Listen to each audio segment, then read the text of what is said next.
My deep appreciation of theater history was instilled in me by Tom Empey, a college mentor to me and hundreds of others. While teaching Greek theater terms, he would grab the fabric of his slacks and say, "You see these pants? Euripides Eumenides," making light of content that could be considered rather dry and stuffy while still maintaining respect for the art, which is what I want to do with this podcast.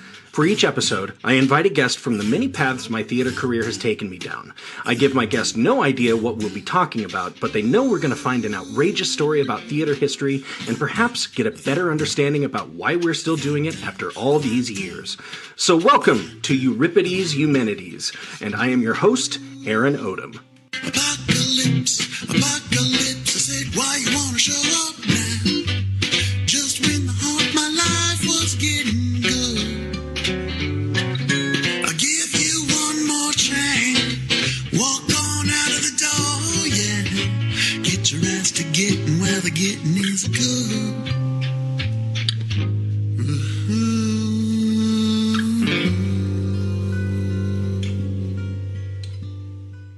Good morning, Eumenidites. This is Aaron Odom from Trident Theater, bringing you another episode of Euripides Eumenides, a theater history podcast. I'm going to keep this intro short here because we've got a long episode today. I wanted to keep it all together because I didn't think it would be appropriate to split this one into two parts. The conversation was going so well, and I think it's appropriate to talk about this and keep it all in one big chunk. So enjoy this episode today. I'm going to get to my guest, Devin Sanchez, who has been in the industry for years, but goes back in my life, oh my gosh, like almost 3 decades now. Holy cow. But anyway, here is today's episode, Theater Audience Etiquette Throughout the Years. I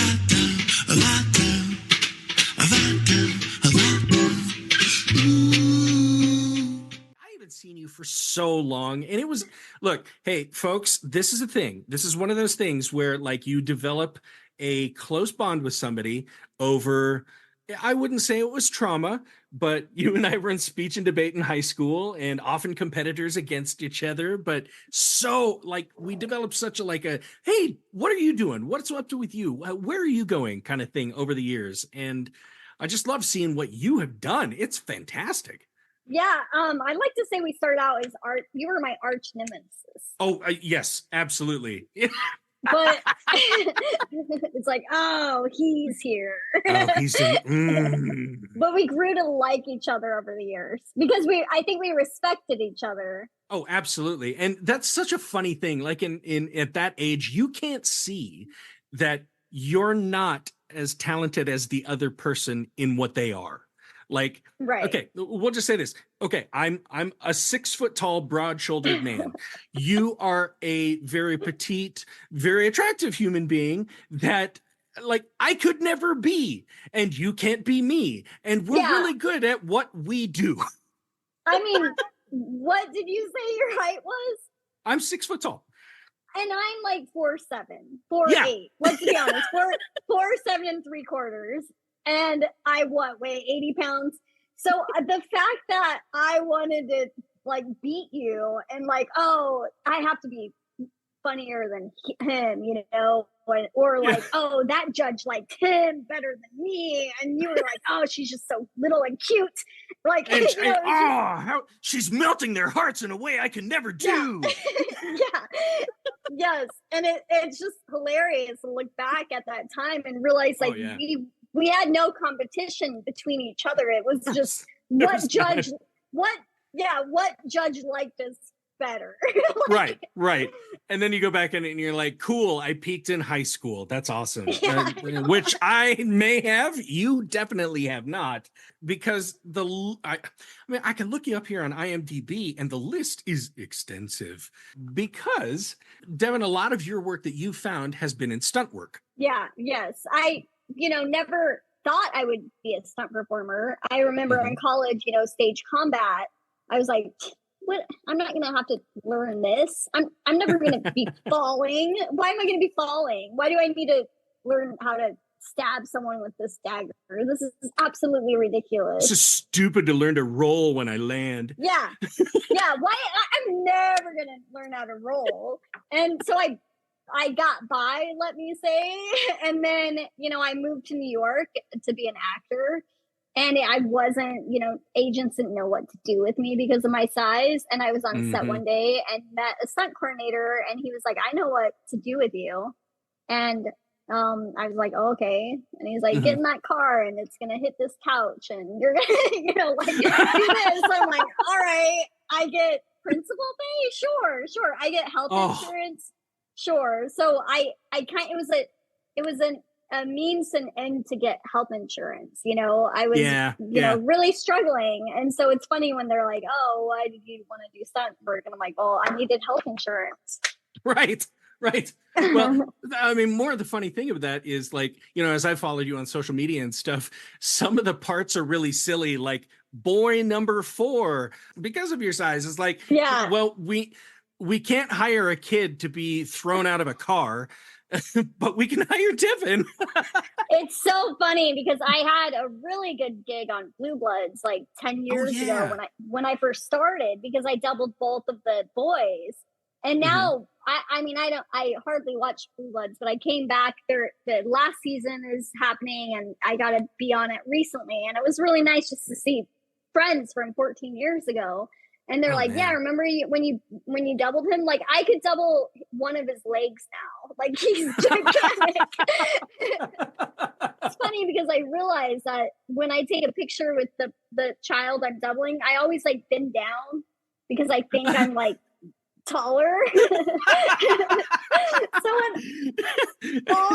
in all my pictures, it's like I'm hunched, so I just look like this hunched old lady by this kid dressed as a boy.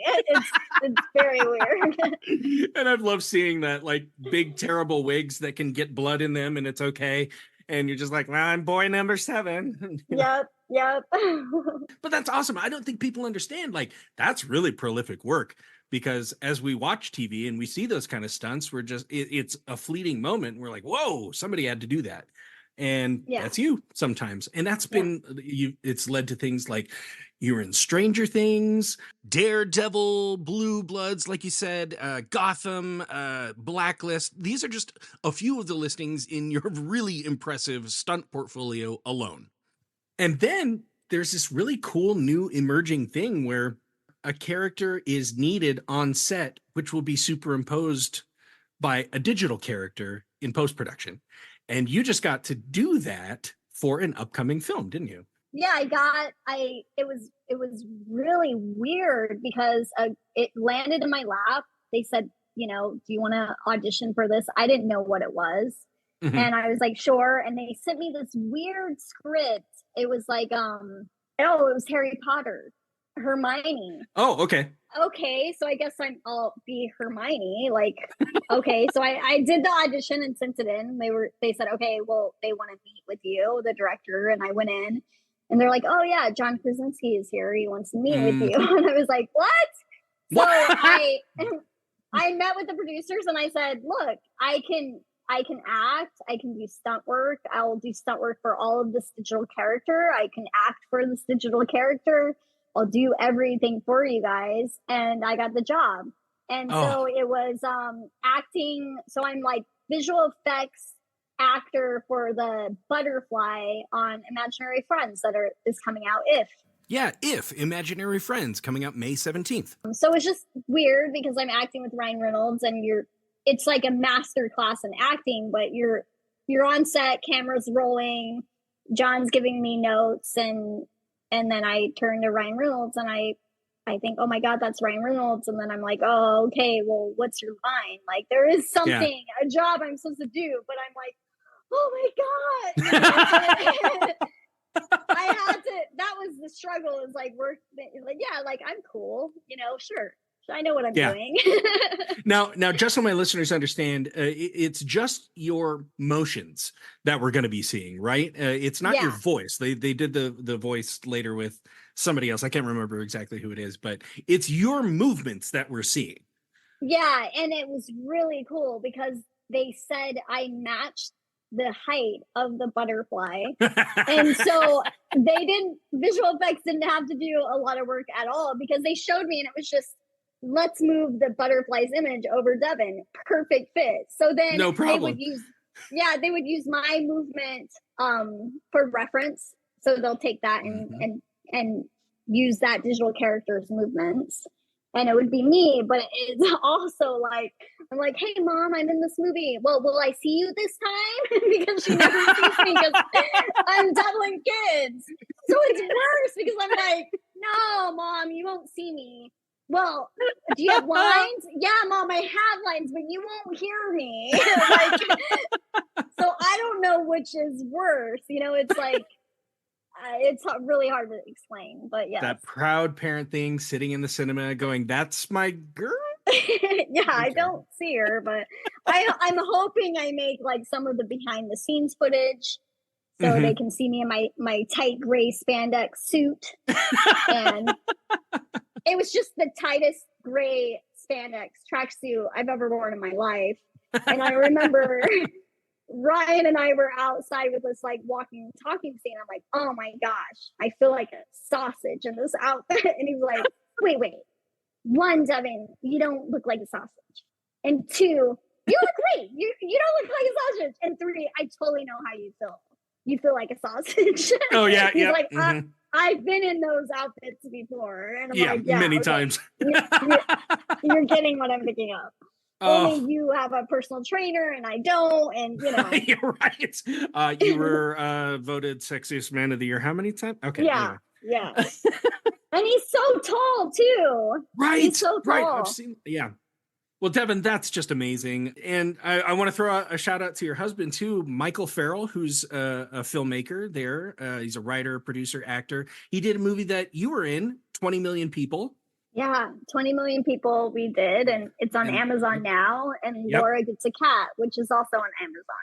That's awesome. They're both on YouTube and Tubi, and I don't know, a bunch of other platforms I don't know about. Well, that's great, but I think I might have more speech trophies than you do. I'm just kidding. I'm so sure kidding. You do. No, I see them. I see them on the back of your wall. Right yeah, right? Yeah, ye goddamn haw. Okay. Devin, how about I brought you here for a reason. How about we get into today's episode? And man, you know what? I came upon this earlier this week and I just went, oh, I have to talk about this sometime. Now, you live in New York, right? Yes.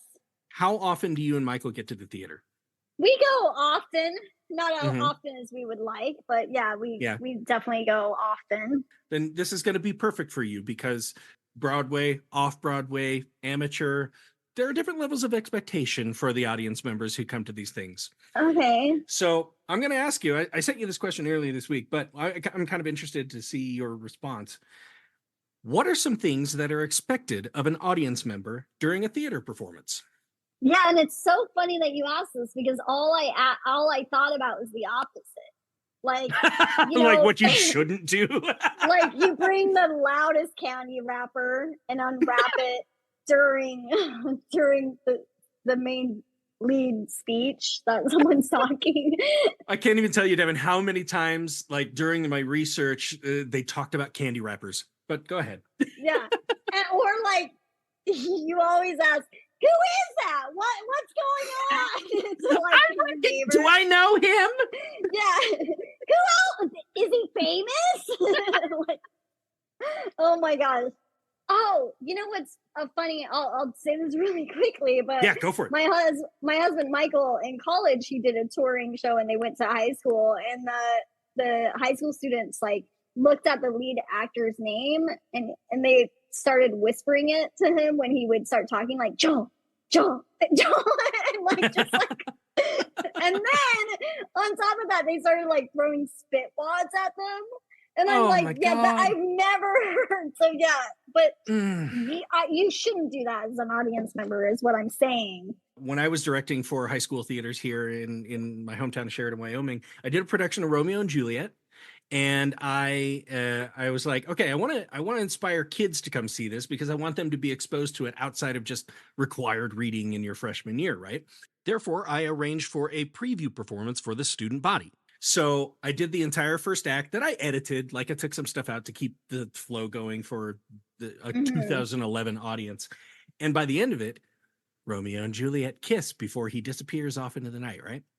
As soon as Romeo kissed Juliet, this already kind of rambunctious crowd of kids who are like, cool, we're getting out of class to go watch something in the middle of our school day. Right.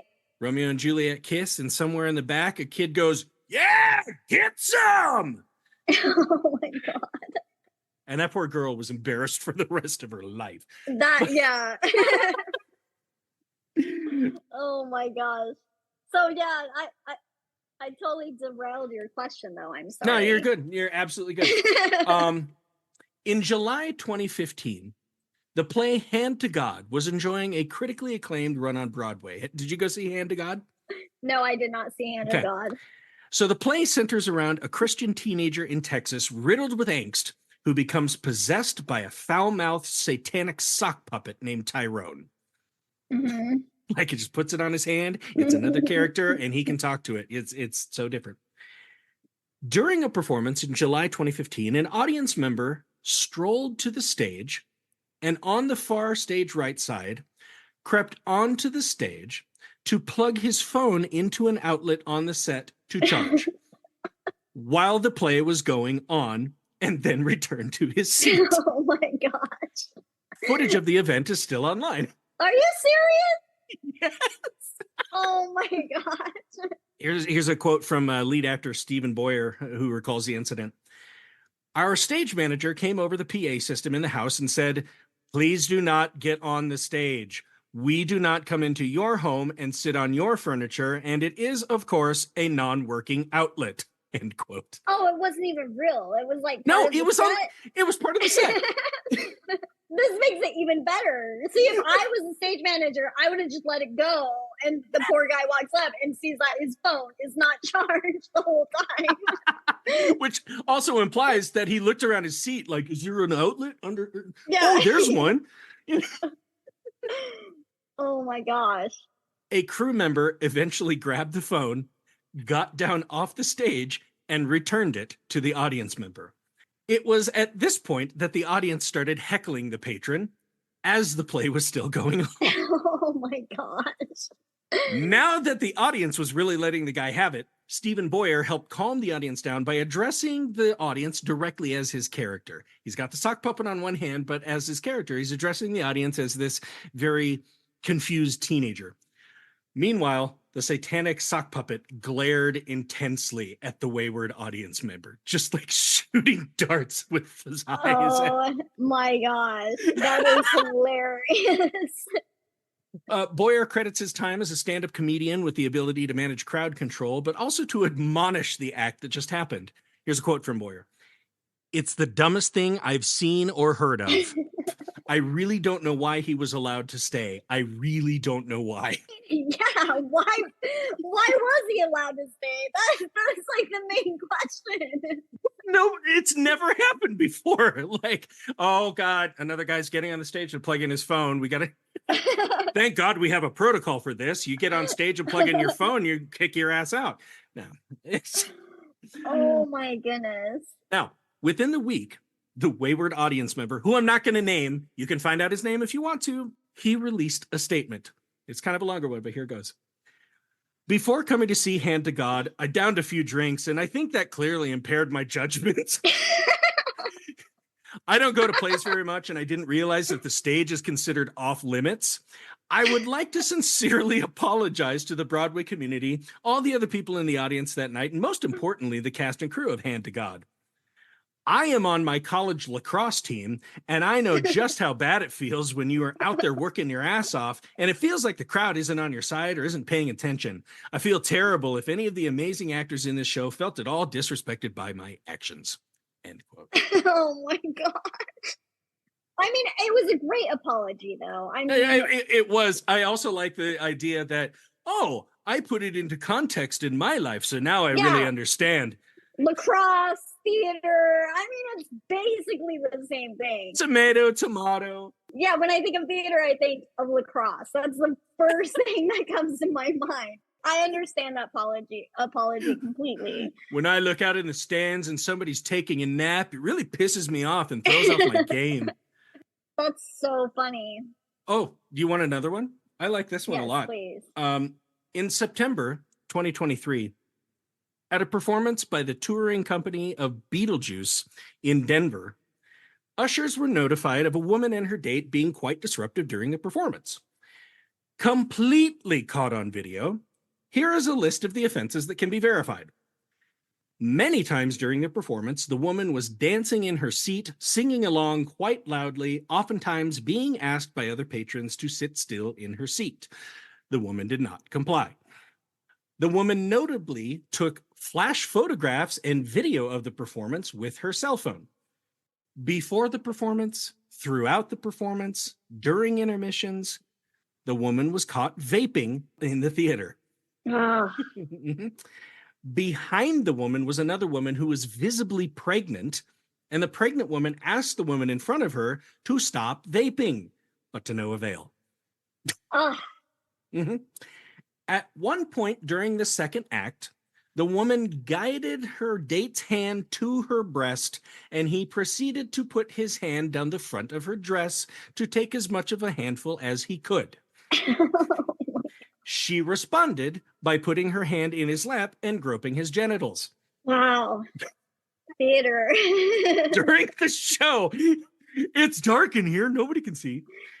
During the second act, ushers asked the woman and her date to leave, and after some debate, they reluctantly did. In the lobby, on the way out, the woman took unsolicited selfies with the ushers and was noted to say, "Do you know who I am? I'm going to call the mayor on Monday morning." Wow. Devin, do you know who this woman was? No, I don't want to say names. Member of the U.S. House of Representatives from the state of Colorado, Lauren Boebert. Oh, she's representing well. She's really going out there to make such a name for herself as the paragon of virtue. And like, I watched this over the weekend, and it's like 7 minutes of stuff put together, and you're like, yep, she did all of that. And as she's walking out, you're like, I can see her. Yep, that's who she is. So, what did the mayor do about it? Oh, nah, I don't think the phone call was made, because at this time, Miss Boebert was going through a divorce from her husband at the time. Makes sense that she's going through a divorce. Right? I mean, now she definitely is, but... Yeah.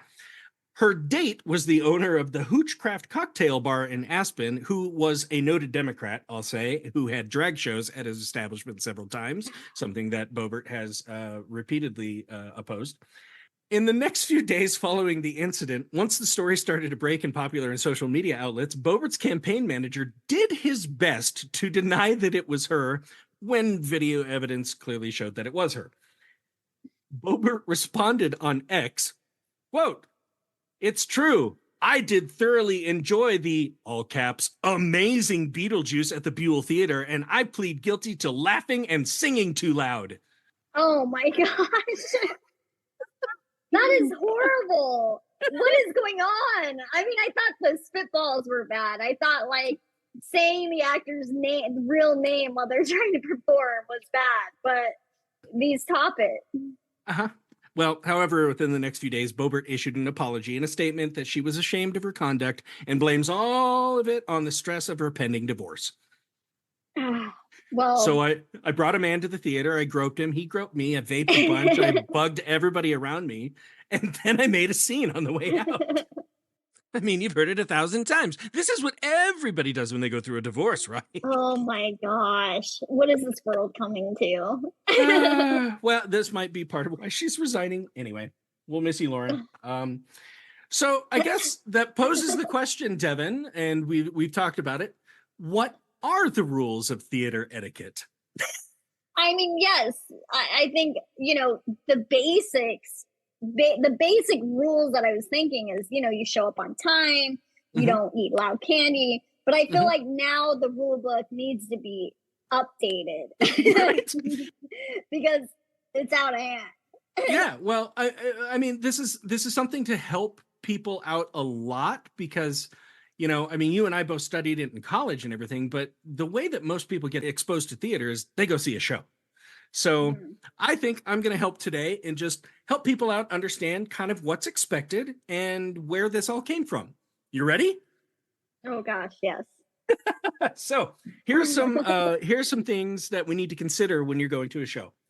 When to applaud. When to applaud. Yeah, Mm-hmm. that's interesting. Well, in American houses on Broadway, it's considered appropriate to applaud after the first appearance of the major actors who are listed on the poster. Like, I went to see Sweeney Todd last summer, and I saw Josh Groban, and I saw Annalie Ashford, and I saw Gaten Matarazzo. And after every time, the first time that they came out, they deliver their first line, and everybody goes, yeah, and applauds, and Yeah. then we let the show go on, right? Right. It's also expected that applause comes during the blackouts between scenes or at the ends of acts, right? Yeah. But it's not unheard of to have individuals clap when they appreciate something, like a good line delivery or a good performance. Like somebody delivers a soliloquy and it's not the end of the scene. And you're like, yeah, okay, good job. That was awesome. And in America, it's not uncommon for people to whoop or holler when they are so inspired. You go, girl. Oh, Lord. However, in many European theaters, mainly in the UK, it's looked down upon to applaud at any other times than intermissions, ends of scenes, or during the curtain call. See, I think I kind of side with the UK rules on this one. Okay. Tell me what. It's just weird. Do we need to applaud when someone famous gets on the stage to be like, yeah, you're on the stage, man. I see you in TV and now I see you in real life. Woohoo. Like, they're doing their job. It's like, do you applaud when the janitor cleans the toilet? No. I mean, maybe he would like it. Maybe he would like it. Okay, maybe that's not a good analogy. I'm not very good. But you're right. It's like they're doing a job, and maybe it depends on the actor, right? Maybe I worked with many people, and there's certain people that, yes, if you don't applaud, they're probably backstage going, oh, they didn't applaud when I came on. Did nobody tell them it was me? Yeah. Where's the applause sign? But I mean, do we need that? I think they're there to do a job, and they're there to take you on a journey to tell a story with you, right? So when an audience member's applause or woohoo, you go, like, it's just like, then the audience kind of giggles at that person. I'm always sitting there like, really, do you have to applause for this? Like, or like, okay, I'll give it to them. When the chandelier comes down and it's like, oh, the chandelier, this is such a great moment. Okay, fine, I'll give you an applause there. I think, is it necessary? No. Yeah. But okay, now I'm getting off track because that's absolutely right. I mean, I'll bring back that example of Josh Groban. We couldn't applaud too long because the first appearance of Sweeney Todd in that show is at the end of the opening number, the prologue, and he's only there for several bars. So he comes out and he's singing, but he's still telling the story. You can't stop the music. Exactly. So he comes out and goes, "The tender tale of Sweeney Todd," and we go, "Yeah, oh shoot." Like, why, I get that some people may be so excited that they can't hold back their excitement. And that's a very beautiful thing watching theater. But I'm with the UK. I side with the UK people on this one. Okay. Well, then you'll appreciate this next part of the story. So when popular actors like Martin Freeman, have you ever worked with Martin Freeman? I have not. No? Okay. But I absolutely love them. Okay, so for my listeners who are unfamiliar, Martin Freeman has been in the BBC series Sherlock as Watson. He was in the Hobbit franchise as Bilbo Baggins and has a recurring supporting role in the Marvel Cinematic Universe as Agent Ross. When he played Richard III on the West End in 2014, enthusiastic fans of Martin would clap at his entrance, but that's in the UK. They were met with a lot of clicking tongues and criticism and editorials and popular and social media outlets decrying their lack of decorum. And you're like, yes, go on. Yeah, go on. Okay. I'm listening. Some conversations in online forums I read referred to American audiences as the United States of clap. Yeah. I mean, again, maybe I should be in London. Okay, so we're going to move on to another essential thing. What do you do before you sit down when you get to the theater? First, before you sit down, you should always use the restroom. There you go. Exactly. Go to the bathroom so you don't have to. Because you don't want to get up and be like, oh, excuse me. And then you're bothering everyone. Yeah. I mean, if you have to eat a mint, you unwrap it then and you put it in your mouth. There it is. That was my next one. Really? Yeah. I mean, I'm a little OCD, so I always look at the chair, make sure it's, there's no weird stuff on it. Yeah, like somebody stuck some gum under something. Yeah, yeah. You always have to inspect. And of course, when I sit down and go, oh, my husband's with me. He's like, oh, can you see? No, I can't because someone's really tall in front of me. So then we play musical chairs and have to switch. And so I have to get it just right. Oh, and that's a thing for me too. Like if I go to something that's general admission, not assigned ticket seating, and I sit in front of somebody, I look behind and I'm like, oh, I'm sorry. Okay, I'll move a seat over because you're going to have to look around my big, fat, stupid head the whole time. That's so sweet of you. I don't know why I don't run into more people like you. You're short, tough. Yeah. Yeah. So when you get to the theater, go to the bathroom, make sure to get in the snack or drink lines early so you can get your stuff. When you get to your seat, like you said, open your snacks. You can have a chocolate bar sit on your lap and it's not going to melt. This is the thing though. This is what I don't understand.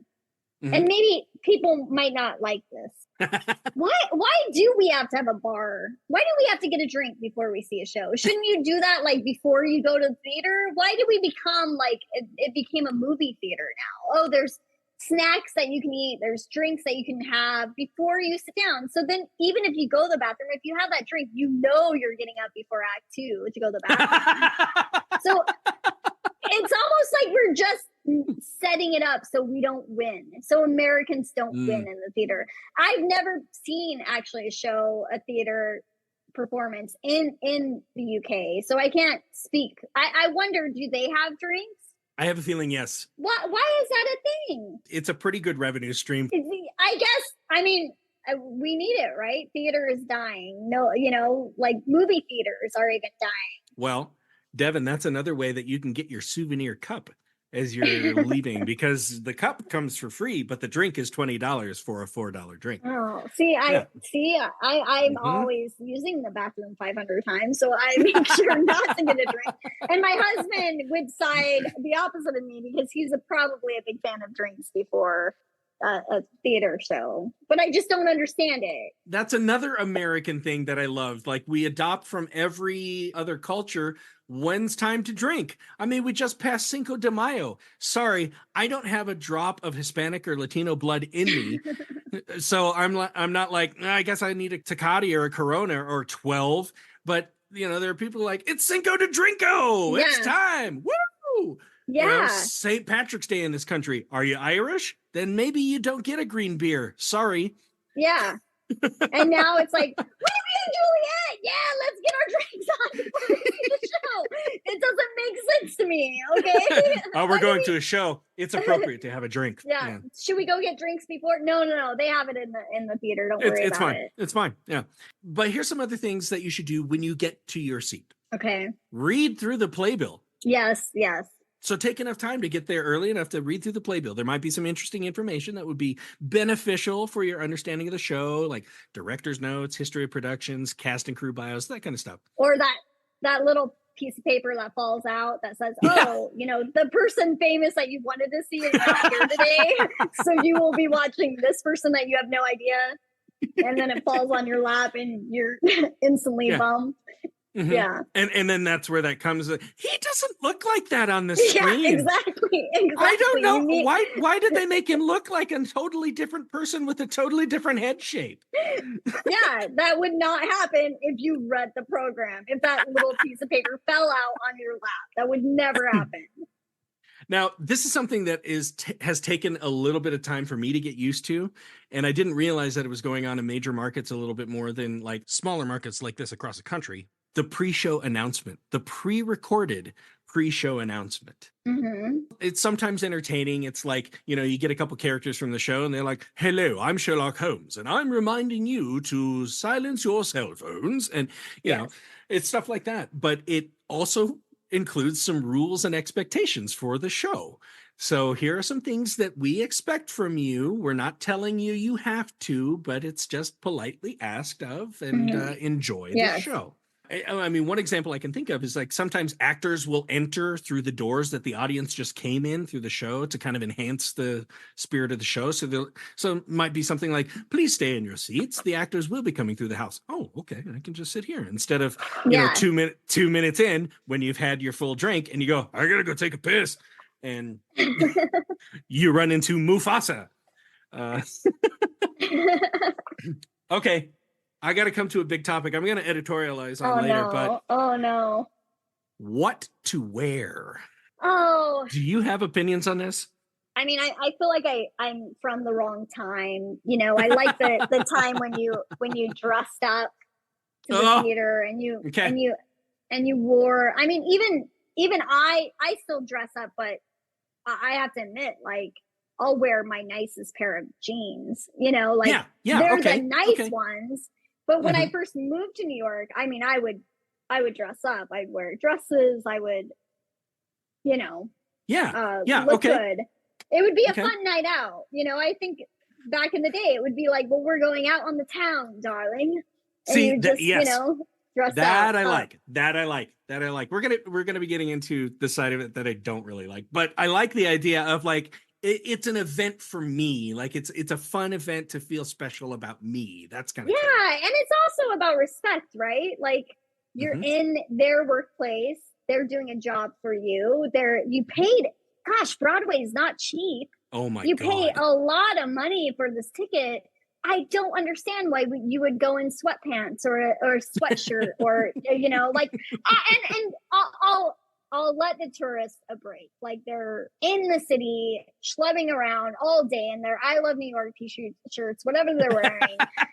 Their feet are killing them. They're lost all the time. They're trying to find a place to eat. And then they realize, the places buy Broadway shows. They have to go at the right time or it's going to be so crowded they're going to miss the show. They have no time to go dress. So I guess cut them a little slack is what you're saying. That they're keeping it alive, right? I mean, New Yorkers do go to shows too, and they're probably the ones that are dressed a little bit nicer. Not saying New Yorkers are better, but we also are not schlepping all over. We're not in the Empire State Building. We're not in Times Square. We're not in World Trade Center all in one day. You're coming from your homes where all of your stuff is. Like how many suitcases do I have to pack to be able to go see a Broadway show?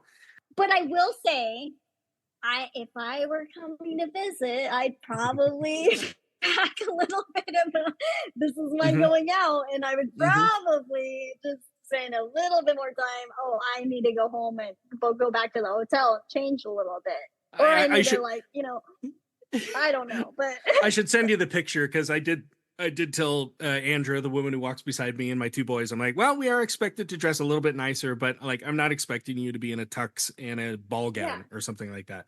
You know, just as long as we're not like, hi, we're from out of town and where's the spittoon, Yeah. Anyway. Yeah. Okay. Moving on to another expectation of theater, flash photography and recording. Oh my gosh. Which is always an announcement, right? Yep. It's always an announcement, but yet for some reason, no one hears that part. It's like they're listening, they're not doing anything. And then you think that they retain the information, but yet they bring out their phone and they start like recording. And the ushers are really good about that. They'll be like, all of a sudden they'll come out of nowhere and be like, oh, don't do that. But I'm like, I feel like there needs to be more harshness. Like if you pull out your phone for text message, flash, recording, anything, like that should boot you out. Like there's a million people in line waiting for a ticket. And if you do that, those people don't care if they're just going to see the second half, like, or they missed 10 minutes. Like that person should be removed. And sorry, man, you gambled away your ticket. You gambled it just now when you pulled out that phone. And now, Phil, who's been here every night trying to get a free ticket, he's going to take your seat. See, absolutely. Maybe I should be running Broadway, right? I mean, I could wear a little vest and just walk around like the hall monitor, but it would be like the Broadway person. Oh, she's here. Be good, you know? And Oh, I'm just shit. like, yeah. Well, here, I'll kind of go back. I'll go back to the practical reason in this. And then later on, we'll kind of, I really want to dive into this topic Okay. because like the thing is phones aren't going away. No, So it's not. yeah. But classically, it's been understood that no flash photography or recording of a performance should happen. It's actually restricted by law. And for the most part, this is my understanding. It is to protect the intellectual property of the stuff on stage, not just the play as it's written, but the performances are very specific. The scenic design, the set design, the lighting design, the costume design, those are all intellectual properties of individual artists that get them jobs. I get that. And while I understand that for original productions of a play, and I understand it to an extent for amateur and educational productions, being able to only record something with express permission of the playwright and playwright's estate, or when the work is in public domain, I do think exceptions can be made sometimes. But at the same time, it's like, I think that's why the public domain is 100 years after a play has originally been published, Right. And you say it's by law, right? By law, yes. So what is the crime here? Because I've never seen anyone put gel or anything like by law. Like it's not given like it's law. And I get that you're saying there'd be exceptions because if there's not, we wouldn't have the video of the guy plugging his phone in the outlet, right? Like, so here I am saying is like, no, it shouldn't be allowed. But then it's like, I do want to watch that video of that guy walking on the stage and plugging his phone cord in the set. So there's like things that may happen where it's like, well, yeah, if that didn't happen, then that guy, we wouldn't hear that amazing public apology of the guy, no one would know that happened. But so, now it's a catch-22. Now I'm very, there's a dilemma in my mind. Well, I mean, it's just like any other thing where people are like, it should never happen. But obviously it's more complex than just black and white.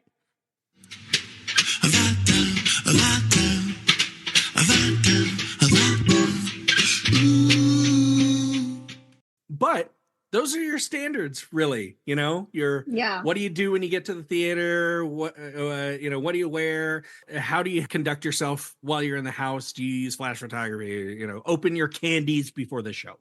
So, Devin, you want to know how and why these standards started? I hate to know, but please do tell me. I hate to know. I'm going to start with a fun fact about Eastern theater styles, and more specifically Chinese and Japanese theaters, before I get into stuff we might be more familiar with here in the West. Okay. But in Chinese and Japanese theaters, social class was definitely a factor, and we'll see that develop in Western theaters. But for centuries in both China and Japan, theater was considered an activity only for the upper classes. In Japan, women were not allowed to attend for centuries, but they would often attend in disguise as men just to see what the boys were doing. In China, if an audience did not appreciate a play on stage, they could demand that something else be performed instead. Oh my gosh. Can you imagine if that happened now? The only thing I could equate it to is like vaudeville. If you don't like the idiot up there tap dancing with his poodle, then you're like, take him off and we got another act in the wings. But if you have gotten a full production ready to go and the audience is just like, nah, no, next. I see, like, didn't that happen in the Roman theater too? Like the Roman era? Like, I know that they really killed each other on stage. Like there was a death scene. But I would have a feeling like if they didn't like something, they would just either kill the actors or demand for something else. I don't know if that really happened. But there's a waiting room and we'll get to, gassing you in a moment. Thank you for your contribution. It is death worthy. But of course, you and I are probably more familiar with Western theater. Okay. Now, as I've said on the show several times before, in ancient Greece and Rome, Theater was generally performed as part of a religious ritual or festival, and there were no restrictions on who could attend. Whatever social class you're in, from kings to slaves, you were able to go. Right. In fact, some historians have noted that significant battles in major wars were halted so that combatants could attend the theater, as it was considered one of the highest forms of homage to the gods. Oh my gosh. Boys, put your axes down. It's time to go see Clytemnestra. We must go to the theater. Now, however, since all theater in Greece and Rome was outdoors and part of festivals, patrons in the audience were often ordering drinks and food during performances from hawkers in the stands, like at a baseball game. There we go. There we go. Mm-hmm. And the thing is, the Greek theaters were so mathematically and scientifically organized that if you're anywhere in the stands, no matter where you are, you could still hear the actors on stage because of how they figured out how to build acoustics. It was crazy. Mm-hmm. It was crazy. I actually had a former student of mine go to the theater at Epidaurus in Greece, which is, one of the same ones that's still standing. And there is a point in the middle of it where I said, if you stand in that one point, every seat, every 2,500 people in the stands can hear you without amplification. Amazing. Yeah. And she was an incredible singer, and she sang this great jazz tune and everybody heard her. It was, yeah. Oh, this whole food ordering, this is happening in Japanese and Chinese theaters as well. So it's just... So maybe we're missing something. Maybe we need to just embrace it more and have hot dogs, like a baseball. Like have hot dogs, like, oh, I'll take one. Like just do it. I mean, there's dinner theaters. Let's just embrace it. Mm-hmm. Yeah, I see. I mean, in that instance, you are expecting as a person on stage or a musician in the pit or something like that to maybe hear the clinking of glasses or plates being put on other plates and they're going off stage. And something like that. It's absolutely horrendous. It's horrible to be. I mean, I've never performed dinner theater, but I have done stand up and like Caroline's, where it's just like, oh, we're gonna eat and tell jokes, and it's just like so distracting. Mm-hmm. Mm-hmm. So I can't imagine actually doing a play. Oh my God. Well, now let's move on to medieval times. It gets a little bit weirder about what's expected from audiences during theater performance, but more specifically, who could attend. At the beginning of medieval theater, productions were only in churches. Thus, theater could only be seen by the upper classes, as masses were all spoken in Latin, which could generally only be learned in schools, which could be attended by only those who could afford it. And as theater became more popular, it moved outdoors and it became more of a popular entertainment form, thus available to everyone. Like for some reason, it's just such a weird, goofy thing. And I'm going to really water it down. But basically the church went, whoa, this is way too fun for us, and really invite Satan into things. So take the theater outside, please. Wow. I mean, more or less. That's kind of, I mean, I'm hearing some theater historians clicking their tongues at me and like, well, that's not exactly, but that's kind of what happened. And since it was public, outdoors, there was not a lot of prevention in place to keep the performance totally silent. So in some cases it was in like big festivals, but festivals are happening all around. So there's butchers chopping meat, and there's people tanning hides, and everything is going on around it. And you're like, but Noah crossed the seas for 40 days. And oh my gosh, can you imagine? Wow, that's so interesting. And that's something. Now, in the British Renaissance, everyone attended theater. And if you listen to my episode 30 on box seats, you may recall that the upper class ticket buyers bought tickets in the seats around the inner courtyard of the outdoor theaters, and most of them were outdoor theaters in the British Renaissance. The courtyard, the inside, was reserved for the groundlings, who paid the least amount for their tickets and were closer to the stage, although the groundling seats were standing room only. So no seats for them. They stood for the entire 4.5 hours of Hamlet, and at the end applauded. Wow. But audiences could speak during performances, order food and drink, like in Greece and Rome and China and Japan, and would often respond to anything they saw on stage. So just like us. Yeah. Yeah. I mean, Julius Caesar gets stabbed in the middle. Everybody goes, "Oh my God." They don't wait for the end. They go, ooh, ooh, ooh. And then everybody goes off stage and like, he really died. They really killed him. No.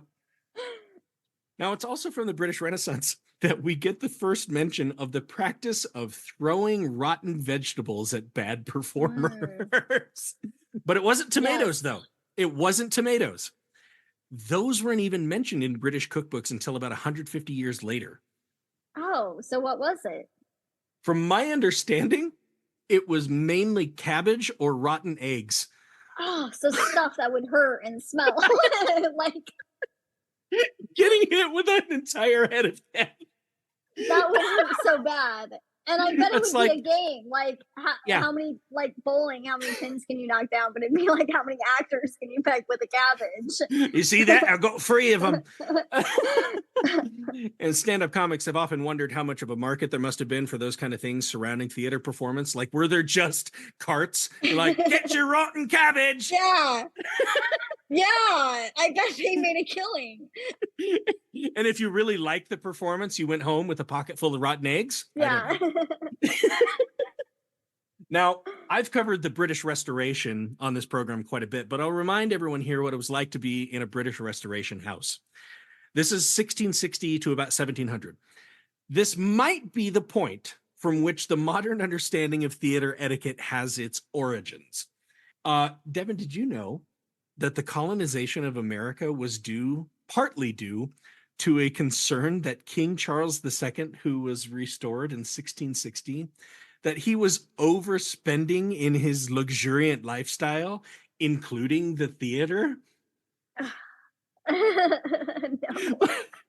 So the British government required a new cash flow. Oh, no. Hence America. Are you kidding me? He was like, if you look like the period right before he came in, like it was Puritan rule. They're like, we don't need fancy stuff. We're just going to try to run a government. He came back and he's like, no, I need footstools in every room and they must be embroidered. Wow. He spent so much money to make things look amazing and beautiful because they were like, we're coming back. We're not Puritans anymore. We can have fun and enjoy our lives. Oh my God. So I guess overall what I'm saying is the Restoration was a period of the wealthy going out and playing in celebration that they could, now that they were no longer under the strict conservative Puritan rule. Now, as I've said before many times, now the theater was indoors in the Restoration, every section of the house was lit by candlelight, including the audience. At all times during the performance, everyone could be seen in the house. Plus, the theater of the Restoration was a theater basically only for the upper class. They liked to go out and play with each other. So everyone being seen caused all of these ill-behaved snobs demanding to be seen and communicating quite loudly just about anything that came to mind. They're there looking pretty with their mistress. They're talking to each other loudly during the performance. They're seeing the guy up in the box seat and they're like waving and making plans after the show, all during performance. This so sounds like Americans, though. Like, right now. Like, maybe people speak up because they want to be seen. Like, maybe they take photos because they are like, hey, look at me. I have an iPhone 16 or whatever. And look what my iPhone took a picture of Benedict Cumberbatch. I want everyone to know. Yeah. For the next 2 centuries, theater wavered back and forth on whether or not theater was a popular entertainment that could appeal to all social classes, or if it was primarily only for those who could afford it and, air quotes, understand it. Yeah. Yeah. Now, this practice... You're not too happy about that? I'm going to get into it later, yeah. Now, this practice wasn't universal in theater, but it was practiced throughout the 1800s. That theater came to be known as only for the upper classes, and thus somewhat an unspoken code of conduct and decorum was established to make sure that the art was respected and that the, quote, wrong kinds of people wouldn't attend. For example, this was when the tables turned on the groundlings, and the most expensive seats were now the ones closest to the stage. Now, it has been noted that lower class people who could eventually afford to attend were made to feel less than because they didn't meet the unspoken codes. I mean, if that was like your thing, like, my woman just wants to see a theater show one time in her life, and I'm going to save, and we're going to come in her best dress, which has holes that she's patched. She doesn't have the right kind of, I mean, and they'd come in and they're like, look, it's the theater, and the people around them would be like, ew, Put them in the back. So would they be sent to the back then? Is that how the balcony got involved? That's eventually how it happened. Like the box seats eventually became the least, well, I mean, they still were kind of cool, but like the balcony became the thing. It's like, well, we put them there. Yeah, that's where I sit. That's where those of us who can't afford $3,500 for the front row. So, yeah. Oh, and this is when we get the practice of removing your hat when you go to the theater. Ah, okay. Now, there are a lot of different theories on this, and I didn't dive too deep into this, but I'm going to believe the one that I've heard the most because I've done a little bit of study on it. But I attended a couple concerts for my sons who play in band at their schools. It's often said, like, we fly the colors here. Your flags are out. So, the flag and the state flag are on the different sides of the stage. So in respect to those, please remove your hat. Please remove cover. And I'm like, okay, I get that. I understand that. And I go, but that's not the reason why we do it. It's a tactic to get people to do that and respect the theater. But Devin, you want to know why it happened? I mean, yeah, I imagine their hats were gigantic, though. They were huge. You couldn't see over them. Imagine Abe Lincoln sitting in front of you at the theater. Yeah. Yeah. I mean, that's my life. I sit in front of Abe Lincoln's hats. And I use the example of Abe Lincoln, but women's hats, especially in the 1800s. Oh, they were magnificent. They were gigantic. Some of them would have like entire nature dioramas on them, like they'd stuff birds and have nests. Yeah, and it's kind of like what Kentucky Derby. Yes, Kentucky Derby is now. That's what it was then. Yep, big hats for 4 minutes. Good job. But yeah, I heard that old wives' tale a long time ago, and then hearing all kinds of things about the culture of hats in America, like for literally decades. If I would go out as a man and I didn't have a hat, people might be able to actually beat me up. Like legally, like police would come around. What's all this then? And like, well, sir, he wasn't wearing a hat. Oh, carry on then. Yeah. Wow. Yeah. Now, throughout the second half of the 19th century, as advances in the use of gaslight became more prevalent in theater, more uses could be found than strictly for onstage. Here's a quote. In 1876, when Richard Wagner opened the Bayreuth Festival Theater, he insisted on silence from the audience. This became the behavioral norm and a sign of respect. Those old-fashioned rowdy audiences would not do, so he had the lights dim in the house. This didn't start to happen until the latter half of the 19th century. Wow. I mean, and why it happened. Yeah. Over time, those bad behaviors would become associated with the riffraff you did not want among you in a theater. Yeah. If somebody's going to be talking, no. Shush. The lights are out. It's like in preschool. It's now quiet time.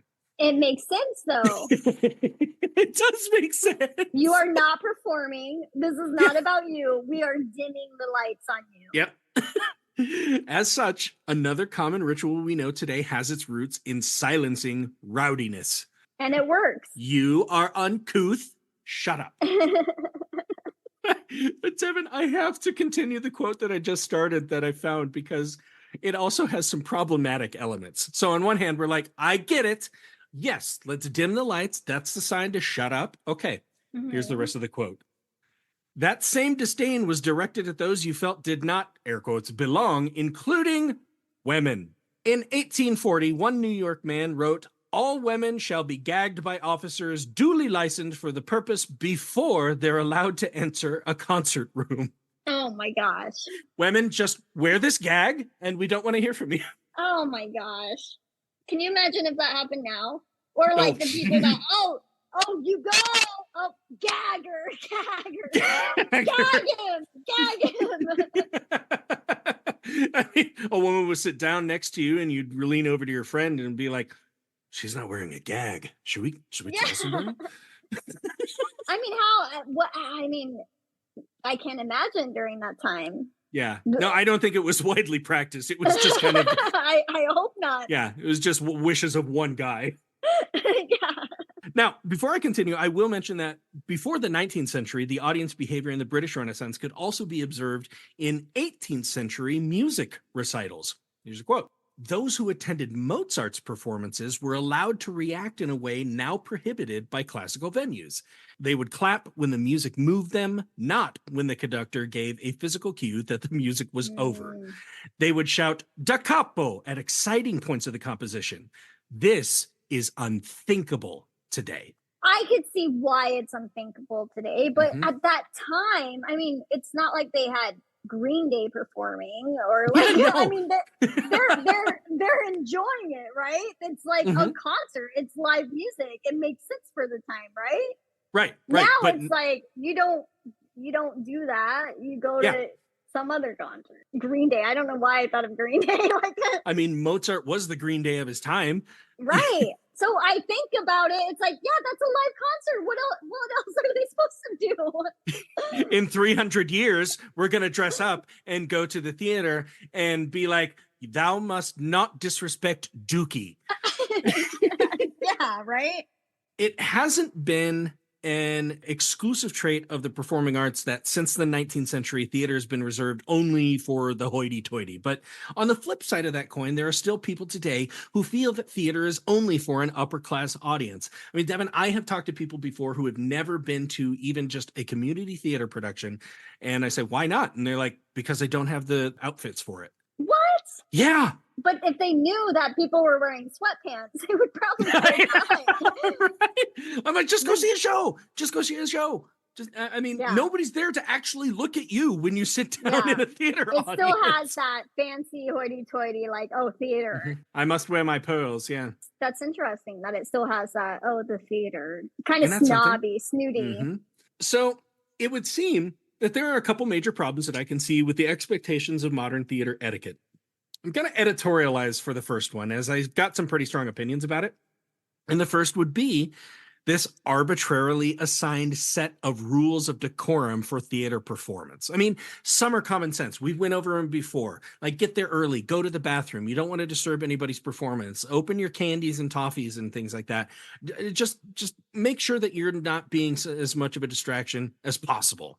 Okay? Yeah. But others are specifically to make people feel unwelcome for a performance style that I feel should be all-inclusive, as it's about different perspectives of human experience. There we go. Soapbox. Am I being too snooty about my rules? Are you saying, Aaron? I'm not calling you out. No. You're calling me out just now. I'm not. Yeah, I'm like, Devin, I wanted to invite you to the show. This is an intervention.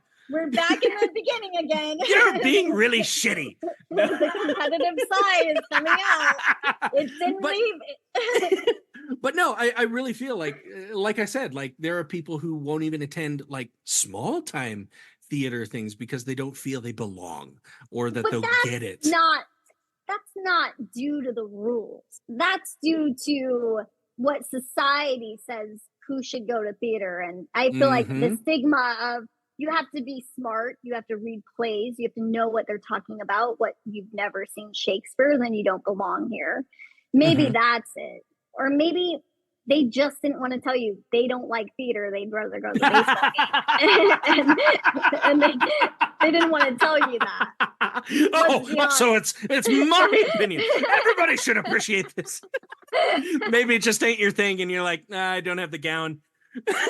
Yeah, right? Like, oh, I had to wash my hair. I mean, we've all used that.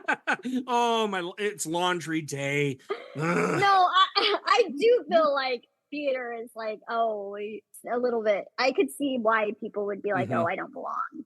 Yeah, but I also don't feel like I belong at a football game. So. That's an interesting point. The flip side of it is like, if I show up in a jersey at a Jets game, people are going to be like, nope, I could smell you coming a mile away. You're not. Right. You're a phony. Yeah, you have to know what to wear when you go to sport games, right? Mm-hmm. Like people Mm-hmm. wear a certain outfit. You wear the team sport. You obviously don't show up in the a team that's not playing shirt, which I've seen it done. I've seen it done, but it's usually European football shirts. Okay, that I guess that would be okay if you went to an American soccer game. I'm a fan of NBA and NHL, and they're both in their postseasons right now. And it's so funny when whatever teams are playing, they always focus on like the one guy wearing the gear from the visiting team. And he's surrounded by a sea of people in the opposing colors. And he's just sitting there like standing up when his team does well. And like, yeah. And everybody else is just sitting there, arms crossed, like, I can't believe he's here. Yeah, it's crazy. So maybe they should embrace, hey, at least people are going to a game. And maybe theater side should embrace, hey, at least people are coming to see theater. Right. So maybe I shouldn't be concerned of what people are wearing at a theater. Maybe that's the least concern, right? That's at least they're in the seat. Well, to a degree, I agree with you. I don't want to see, this is my least favorite, like, popular trend with those younger people. Jeans that are not jeans, like the entire front of the leg is cut out. I don't want to see that. You used to wear those though. Like, kind of. Back in the day, they've gotten popular now. But but no, I mean, like mine would have like big holes in the knees. But I mean, I'm talking about from hip to ankle, the entire front of the pants is out, and I'm like, just wear shorts. Yeah, I don't want to see that at the theater. But I also don't want to wear short. I don't want to see shorts at the theater. Right? Yes. Okay. I agree. I think that, yes, there is a certain level of, hey, don't dress like a complete slob. Like if I'm out in the house and I see, like you were saying earlier, 400 I Heart New York t-shirts, I'm like, well, I know what crowd I'm playing to, Yeah. But also, I'm not going to go to a football game or a soccer game dressed in like to the nines. Like I would be going to an opera. Right. So you should understand that there is a level of expectation, but it's not as though you have to meet a certain grade to be able to be in the doors. Yeah. Okay. Yeah.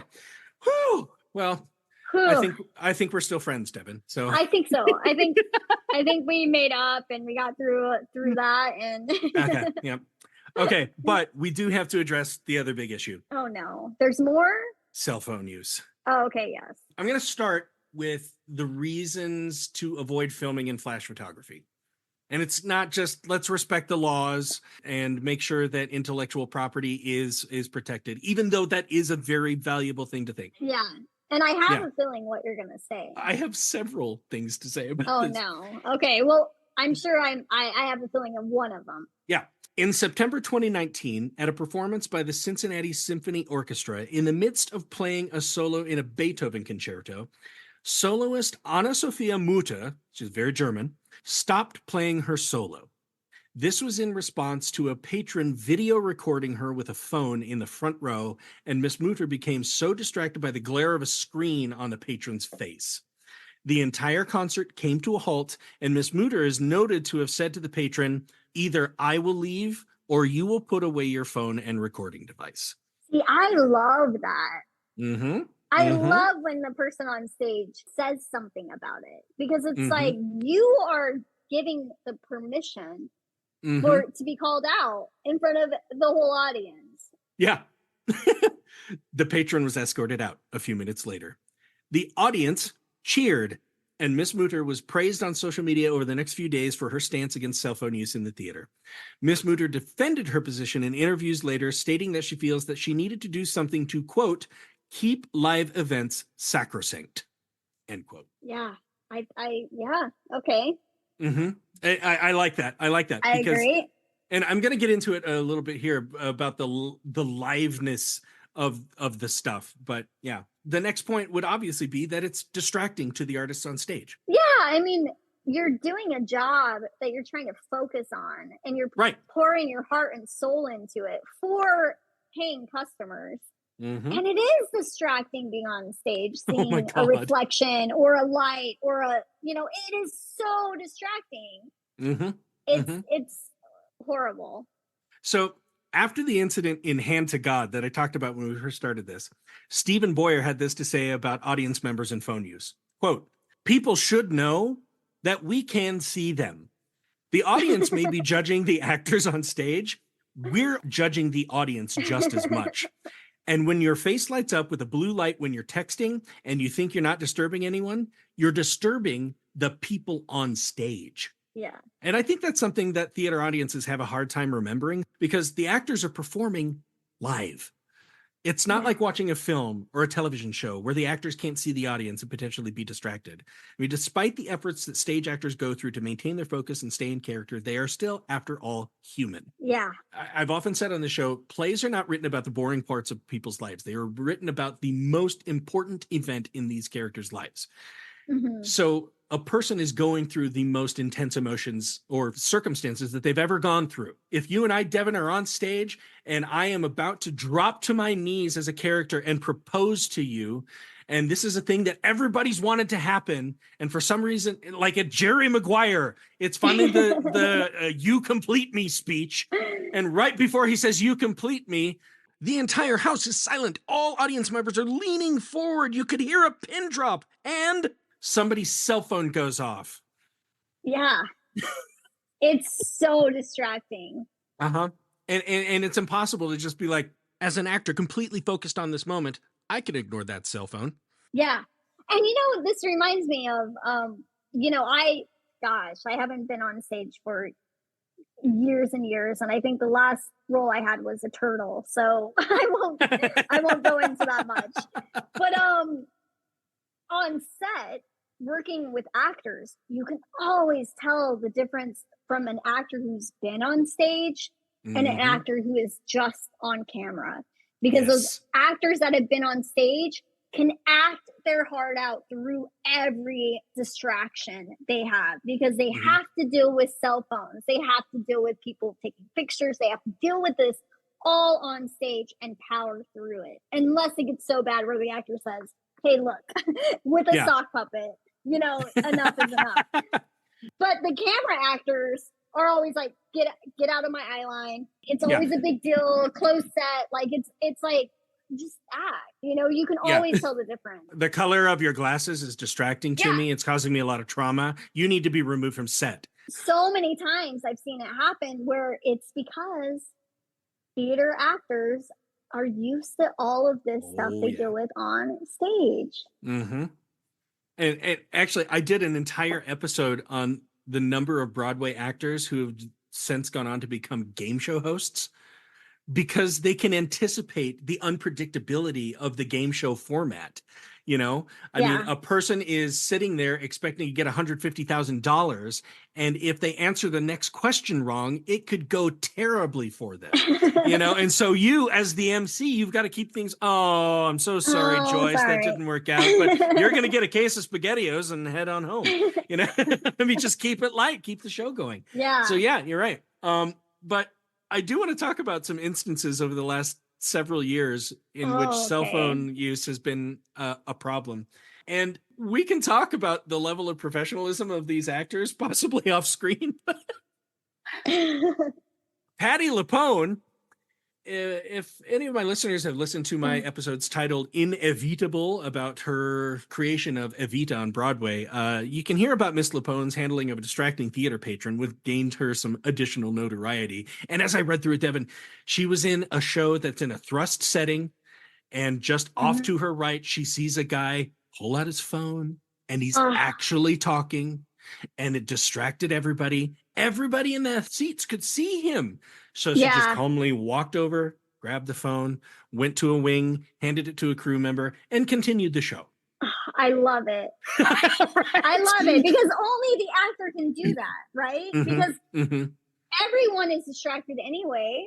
Right. Now, that wasn't the way it happened a couple of years ago during Company, when she publicly pointed and screamed at people. Here we go. Hugh Jackman.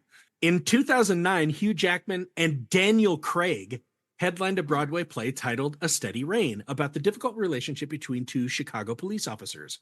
It was a fairly intimate house with limited seating, and during one performance, a ringtone went off in the house. Footage of this still exists online.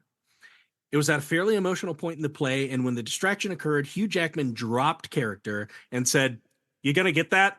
Oh my gosh. He then silently paced the stage while the ringing continued. After Jackman pled with the patron, "Come on, will you just turn it off?" The ringing continued to occur for about a minute until it stopped. No. The show was at Oh a my complete gosh. dead stop. Jackman's just walking across the stage. Daniel Craig is in his Broadway debut and just like standing still. And then Oh once the my gosh. ringtone stopped, they just continued the play. I wonder if the guy didn't hear it. Did you notice how I said guy? I totally am on board with that sentiment, Devin. Lin-Manuel Miranda. Oh Lord. This is gonna be good. In 2019, here's a quote from the New York Times. Lin-Manuel Miranda declined to greet Madonna backstage because she was texting during Hamilton. Yeah, I heard about that one. Uh-huh.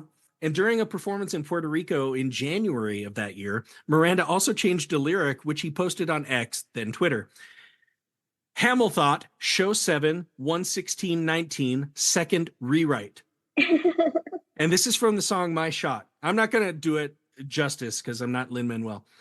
I'm going to get a scholarship to King's College. I probably shouldn't brag, but dag, I amaze and astonish. Lady filming in the 4th row, please stop it. I got to holler just to be heard. Every word. Changed it for just that one performance. And then the end of the tweet says, please don't make me do this again. I wonder if, I want to know if they noticed. By that point, they're like, I still don't understand the hippity hops. What did he say? What did he say? Can you rewind it? Just take it. Go from the beginning. I didn't get it. Here's a few more examples. This is just something that in reference to this thing where people are wanting to use their cell phones. There have been shows where they're like, we'll give you a chance to take pictures later. Don't do it during the show. One of them was Bruce Springsteen, who did his concert on Broadway last year. It was a huge, huge success, sold out all the time. And they said, don't take video, don't take anything during the show. After the show is done, during the curtain call, I'll stay out here for like 4 or 5 minutes, and you can take as many pictures and take as much video as you want. Awesome. Perfect. Right? Seems like a good bargain. Mm-hmm. And I understand it's becoming a more popular thing as you're getting more and more big name, well-known actors to perform on Broadway. They did that when I went to see King Kong. They brought the puppet in. Really? And they're like, ladies and gentlemen, don't take any photos or videos. We'll be watching. But at the very end, we will lower the puppet one more time for about 4 or 5 minutes, and you can take as much video as you want. See, that's nice.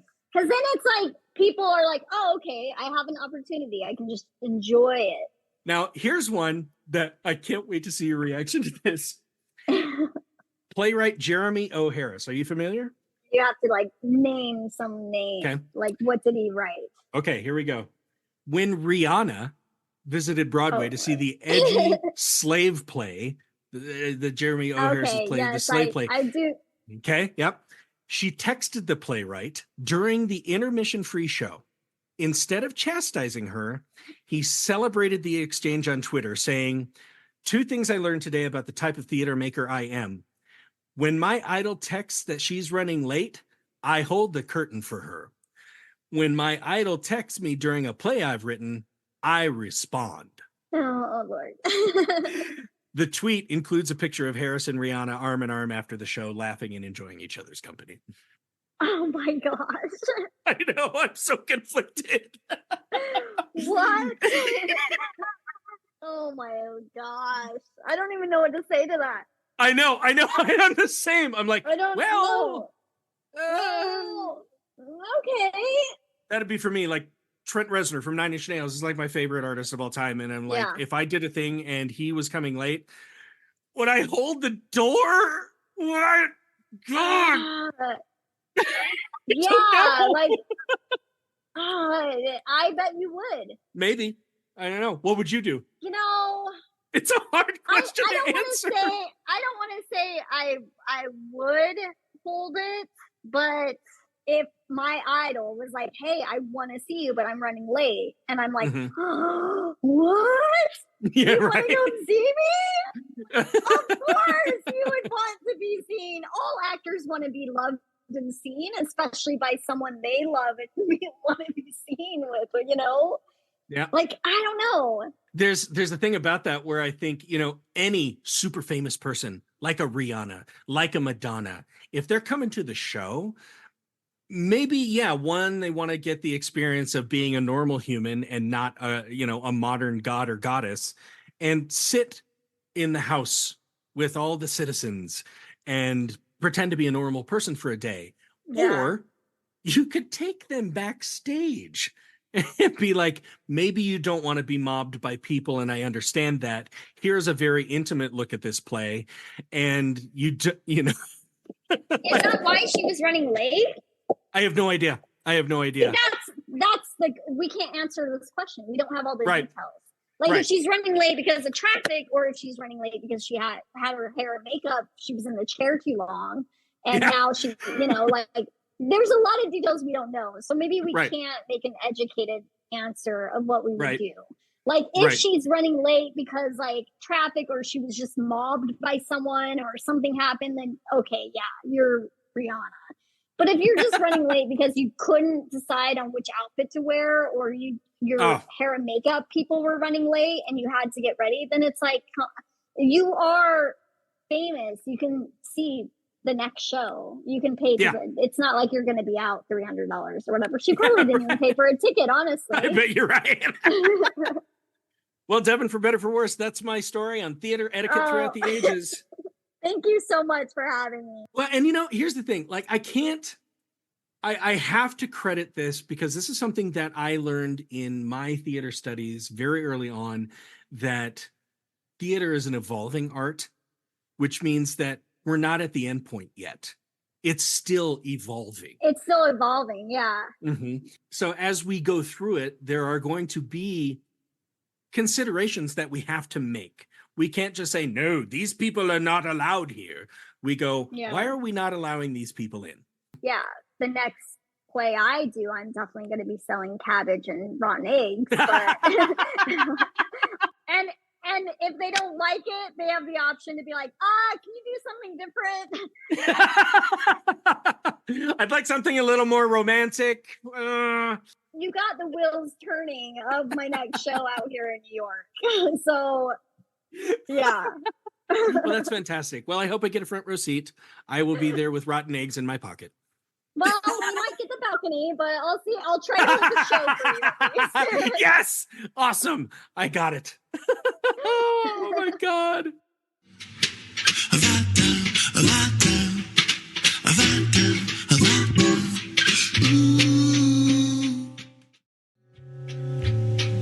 Hey friends, this is your host Aaron Odom coming at you again. I want to thank you for listening to today's episode, and if you liked what you heard, please leave us a review wherever you pick this podcast up, or go ahead and like, share, subscribe, all the cool stuff you do with podcasts. We are Trident Theater, that's Theatre.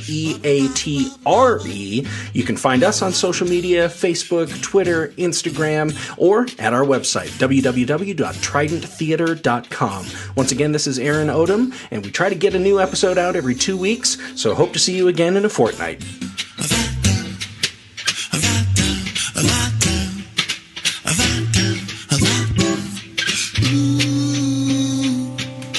Apocalypse, I said, why you wanna show up now? Just when the heart of my life was getting good. I'll give you one more chance. Walk on out of the door, yeah. Get your ass to getting where the getting is good.